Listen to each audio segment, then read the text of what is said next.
Good evening, everybody, and thank you again for joining us for our journey in the letter of 2 Corinthians. We've just kind of got started in our study. We find ourselves tonight moving into chapter 2 of the book of 2 Corinthians, and we're so thankful that you're joining us in our study here. My name is Ken Chapman. I'm in Orlando, Florida. My co-teacher here is Jonathan Caldwell in Moody, Alabama.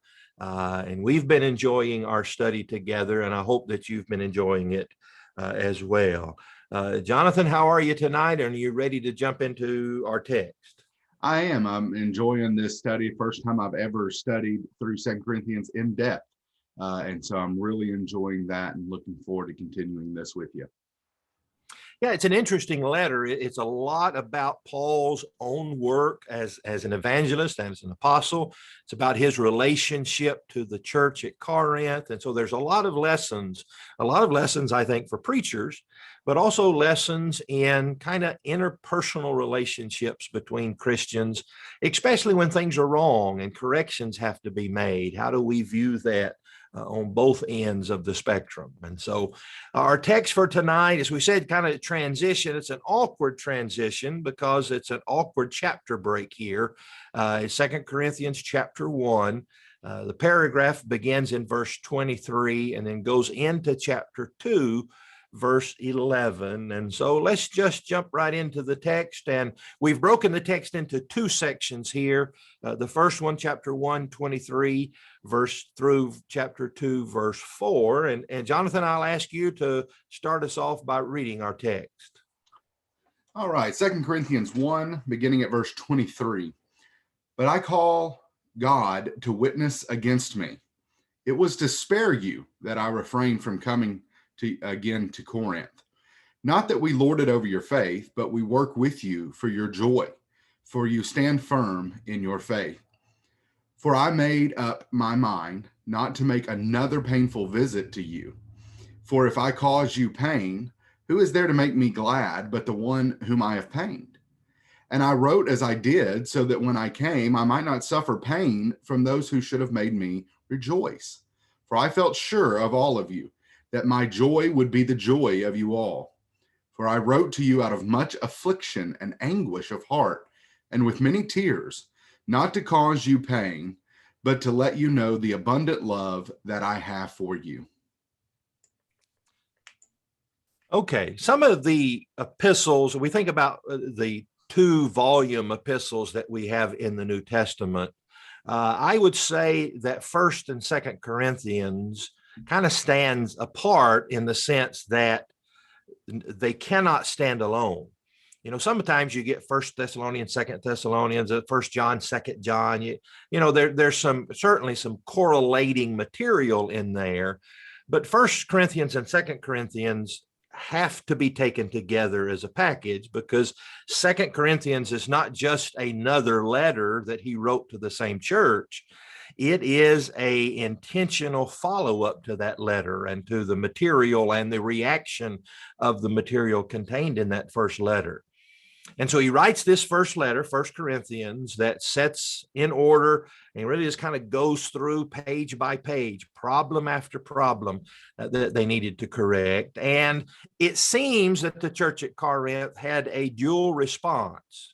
Some of them, we might even argue the majority of them, took it in the spirit in which it was intended and understood that corrections need to be made and were seeking to make those corrections. But there seemed to be a faction who were offended at that.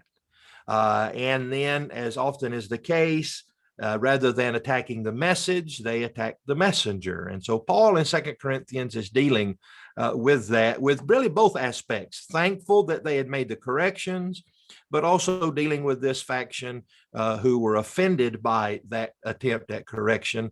And then now we're attacking Paul. And one of the tactics that they used in attacking him is accusing, as Jonathan talked about with us last week, accusing Paul of being duplicitous, of being one thing and then another, kind of being two-faced, we would say.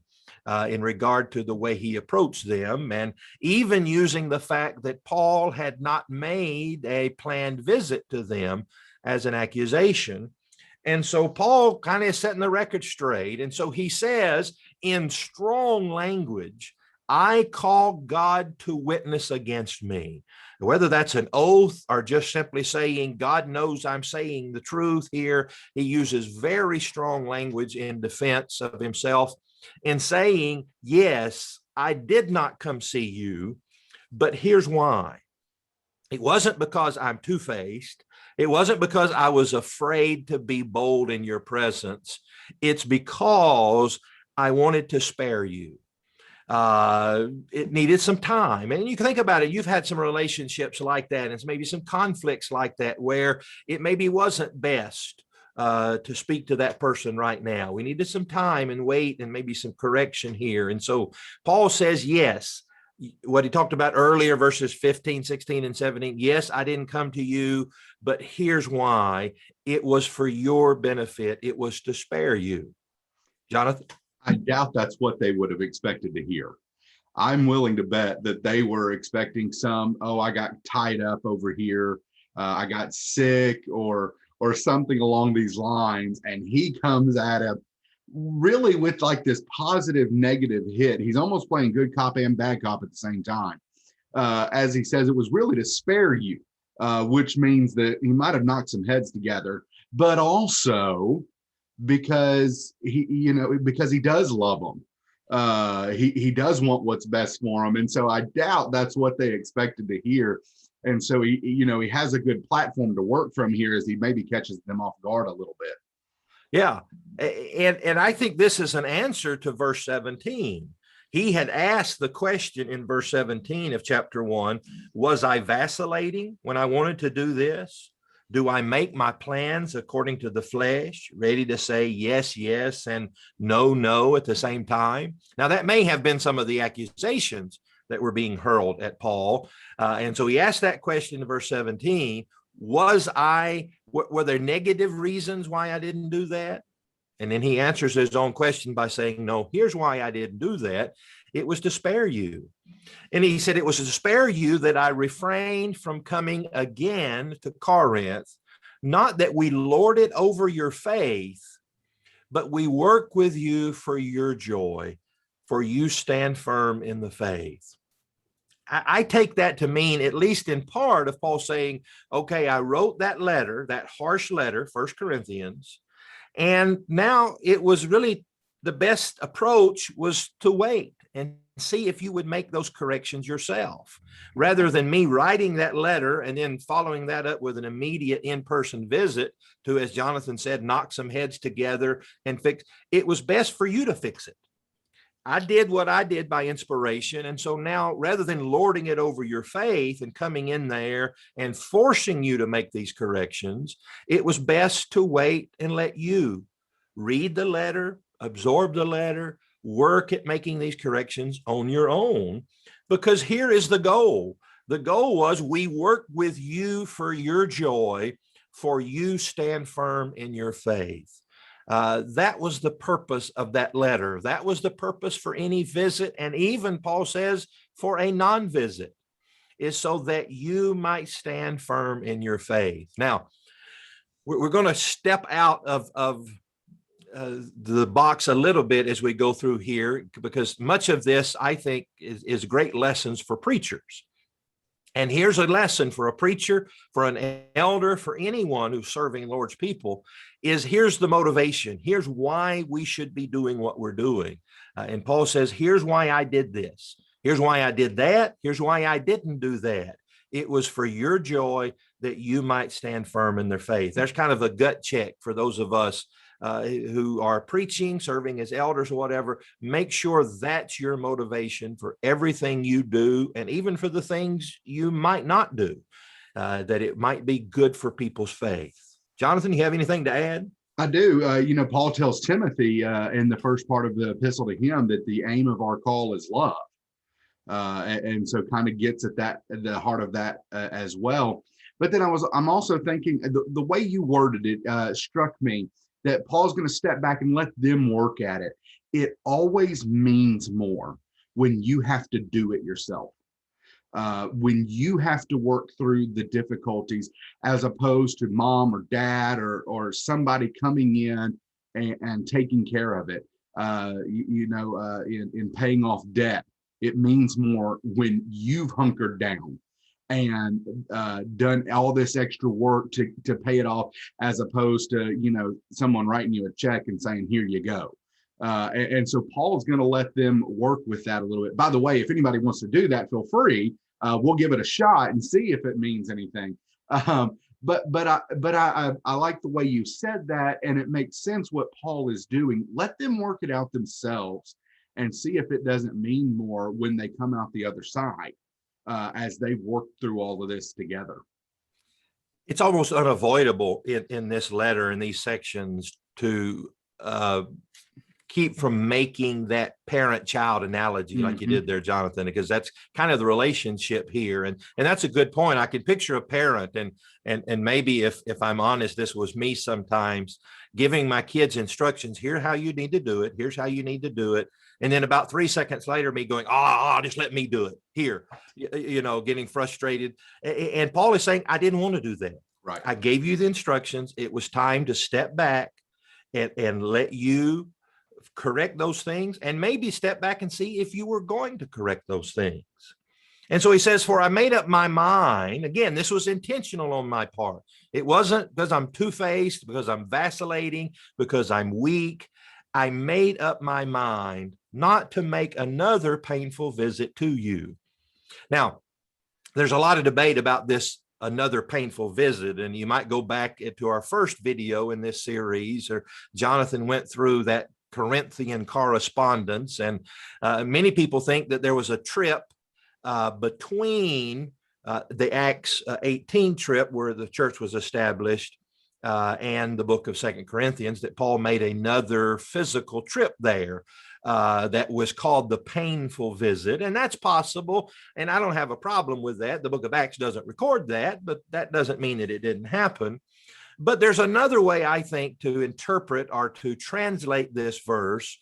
It could be translated this way, and the grammar allows for this. It says, for I made up my mind not to make another visit to you, which would be painful. In other words, there wasn't a painful visit. There wasn't a visit at all. That's his point. And so I didn't want to come to you under these negative circumstances. Again, I wanted to wait and see if you would work these things out.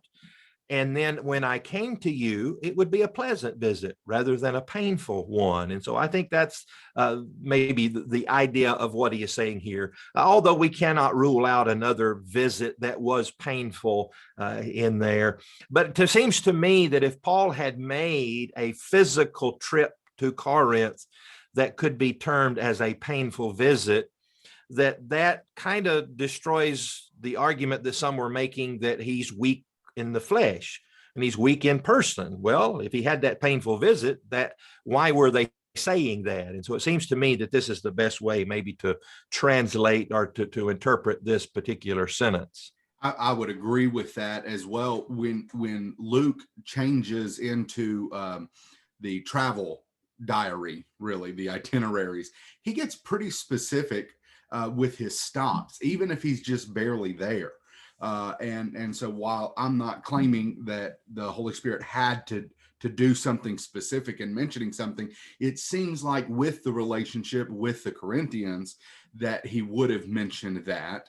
And so I think this maybe deals away with having to make that assumption that Paul made that quick, jut across the sea. Typically we argue from Ephesus and then back real quick. And as you said, I hadn't even considered the idea, their accusation that he's weak in person. Obviously, if it was a painful visit, he hadn't been pretty weak. The implication is that he would have ruffled some feathers. Yeah, it seems to me the best way to reconcile the content of the rest of the letter, really. So he says, for if I cause you pain, and so a visit, if I make a visit now or before sending this letter and getting the report back from Titus, it would have been a painful visit. That first letter, 1 Corinthians, was a painful letter, I believe he's talking about. But he says, if I cause you pain, who is there to make me glad but the one whom I have pained? And so sometimes the truth will be painful. And so sometimes there is some discipline that's involved, some hard messages. And again, here's a message for the evangelist out there. Sometimes we have to present a painful truth. It's not fun, and it shouldn't be fun. If it ever gets fun, maybe you need to change career paths, but it's never fun to kind of correct people and discuss a painful subject where correction needs to be made, but it needs to be done. And it's for the purpose, as Paul has pointed out here, is so that they might be joy in the end. And so Paul is not he's saying, I'm not weak. I've caused that pain, but I would much rather to be made glad and for your joy to be experienced.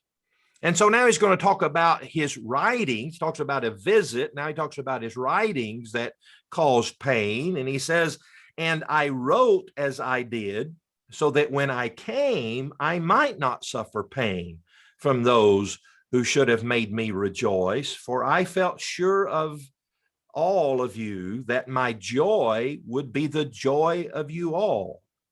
For I wrote to you out of much affliction and anguish of heart and with many tears, not to cause you pain, but to let you know the abundant love that I have for you. Now, there's a lot in there, but let's start with this writing. What is this talking about? And again, in that Corinthian correspondence list, some would argue that there was a letter between 1st and 2nd Corinthians that's known as this painful letter, or this letter with many tears. I don't see any reason to argue that this isn't the book of 1 Corinthians.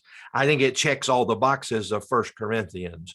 Number one, I wrote to you. We know Paul wrote the book of 1 Corinthians, that there was pain, there was anguish of heart, and with many tears.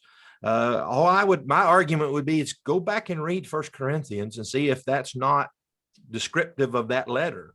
The correction that was there. Paul's language, again, later in the book of 2 Corinthians, is going to let us know that, again, Paul didn't relish the idea of getting on to them. It hurt, and he knew it was going to hurt. And I can see Paul writing the book of 1 Corinthians with anguish of heart and with many tears. That doesn't seem like a stretch to me. And so I don't see, again, any reason. Again, I don't have a problem with there being a letter out there that we don't have, but I don't see any reason to assume that this is not 1 Corinthians.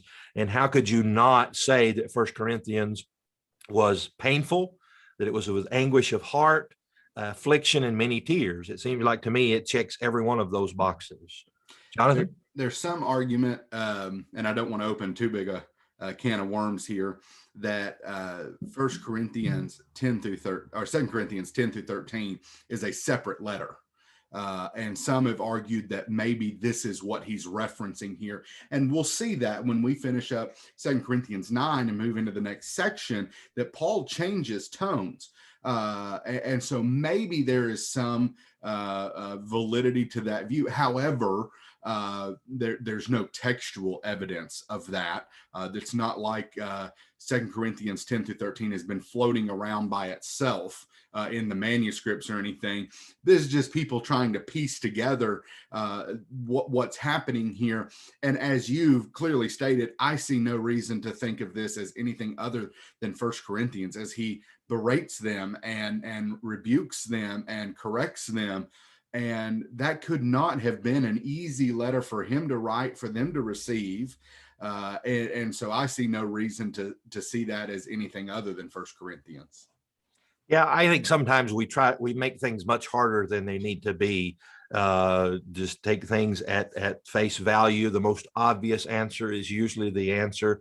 And that change of tone later in 2 Corinthians, that's not, I would argue, not unusual for Paul's writings. Paul's letter, many of his epistles kind of make an abrupt change, maybe not a change of tone, but a change of topic, that just abruptly from one chapter to another. And as he changes subjects or changes view, it might change tone. And we also need to think that these letters were necessarily written in one setting. He may have written that first section, walked away, came back and said, okay, now I need to address this next section. And the tone would have changed as it was appropriate. But what's interesting here is the almost the contradiction. It's not really a contradiction, but the idea of the anguish of heart, affliction, and tears, and all of that was so that he might feel joy. And again, you think of the parent-child relationship, of a parent disciplining their children, and the old adage, "This hurts me more than it does you." I don't know that I buy that. I've been on both ends of a spanking, and it hurt a lot more to get one than it did to give one. But I know the meaning of that any true loving parent doesn't enjoy inflicting punishment on their children. And then it's hard. But the whole purpose of that was so that joy might be, so that you might have this good, obedient child who would grow up to be a good, respectful Christian adult. And so that results in joy. And so the whole purpose of that, it was necessary so that joy and faith might abound in their relationship, not just to Paul, but to Jesus Christ. All right, that moves us to our next section, and that's 2 Corinthians 2, verses 5 through 11. And Jonathan, if you can read that for us. Now, if anyone has caused pain, he has caused it not to me, but in some measure, not to put it too severely, to all of you. For such a one, this punishment by the majority is enough, so you should rather turn to forgive and comfort him, or he may be overwhelmed by excessive sorrow. So I beg you to reaffirm your love for him.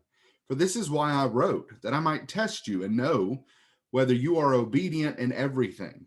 Anyone whom you forgive, I also forgive. Indeed, what I have forgiven, if I have forgiven anything, has been for your sake in the presence of Christ, so that we would not be outwitted by Satan, for we are not ignorant of his designs.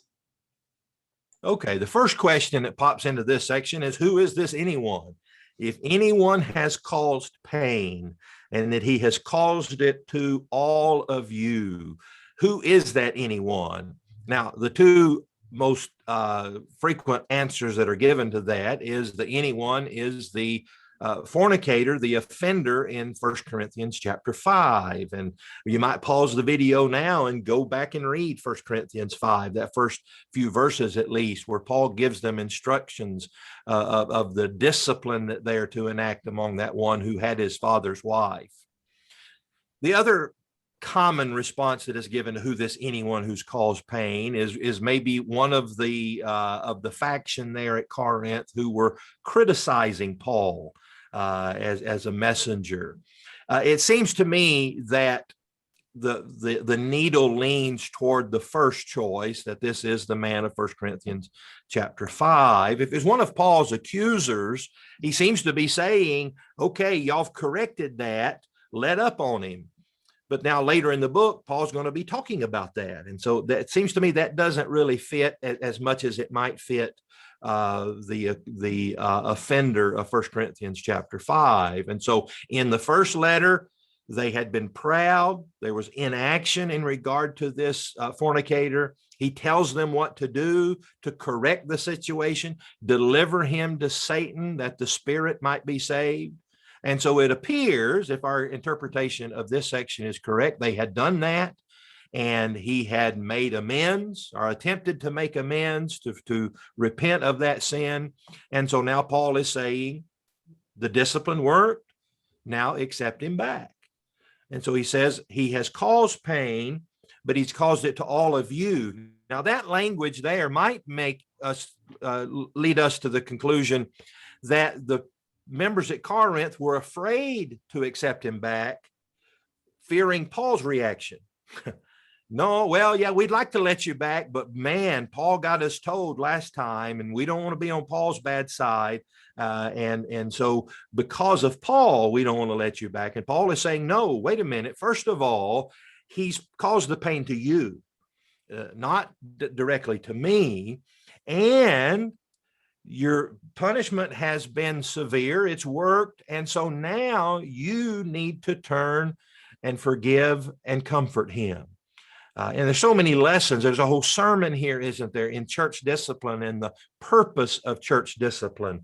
And again, I see this mirrored in the parent-child relationship. You may have to sternly discipline your child, and particularly if they're a younger child. This might be harder to see in the teenage years, but in a younger child, you discipline them harder, and they may run off in a huff crying, but they're going to come back and crawl up in your lap and want to make amends. And Paul is saying, accept them back. The relationship can be repaired because of this. He's caused this pain, but the whole purpose of that was not to just drive him away. The purpose was that the spirit might be saved. And so he says, I beg you to reaffirm your love for him. It seems to me that it matches perfectly with the situation in 1 Corinthians chapter 5. And so again, he says, this is why I wrote 1 Corinthians. And I should have just put chapter 5 here. This is why I wrote that section, to see whether you'd be obedient to anyone. And I think this language kind of mirrors 1 Corinthians as well, when he says, anyone whom you forgive, I also forgive. And so don't be withholding fellowship from this man because you fear my reaction. If you forgive him, I will forgive him. Now compare that with the language in 1 Corinthians 5, when he was telling them to correct this person. He says, when you're assembled in the name of the Lord Jesus and my spirit is present, you're to deliver this man into Satan. And so when you do that action, I'm with you. When you discipline this guy, when you withdraw your fellowship from him, treat him in that kind of harsh way, I'm with you in that. And so now when you welcome him back, love him and forgive him, I'm with you in that as well. There's the heartache and the tears. That is not something that Paul, the Corinthians, or we should do with any kind of lightheartedness. That is almost a last ditch effort to save a soul here, and to deliver someone to Satan is a heartache. It is a heart-rending thing. It's nothing that we enjoy or want to do. And so I think you can even tie this back into how he wrote to them with much heartache and tears in that letter. Yeah, I think if you can say that Paul could write that section in 1 Corinthians 5 of scolding the church, of saying, deliver this person to Satan for the destruction of the flesh, and that Paul could write that without anguish, heartache, and tears, he needed to turn in his apostleship card. Yeah. And the lesson again for us, if you're an elder, if you're a preacher, if you can do that without there being some anguish and tears, you need to turn in your preacher card or your elder card, because the attitude should be that this hurts to be able to do that, to enact this discipline. But what you do, I'm there with you in the discipline end and on the reconciliation end. And so to me, there's many reasons why we can attach this to that section. And so why we need to do that, why we deliver them to Satan, why we welcome him back is so that we would not be outwitted by Satan, for we're not ignorant of his designs. And so Satan can use even a good thing, a God-approved thing like church discipline. Satan can use that to harm people, to harm that brother who's been corrected and now wants to come back and make things right, to harm the relationship between those brethren, to divide a church. And we probably all could speak of instances where Satan has done that. He's used something good and used it as a source of division and a source of harm. And we need to always be on the watch. You know, a lot of times when we think about being watchful for the roaring lion, we're thinking about like for drinking, for drugs, sexual immorality, those what we might call personal sins. But we also need to be on the watch for how he might be working within the church, of causing division and harm and hurt and driving a wedge between brethren and destroying souls by destroying an entire church. We don't need to be ignorant of his group designs as well.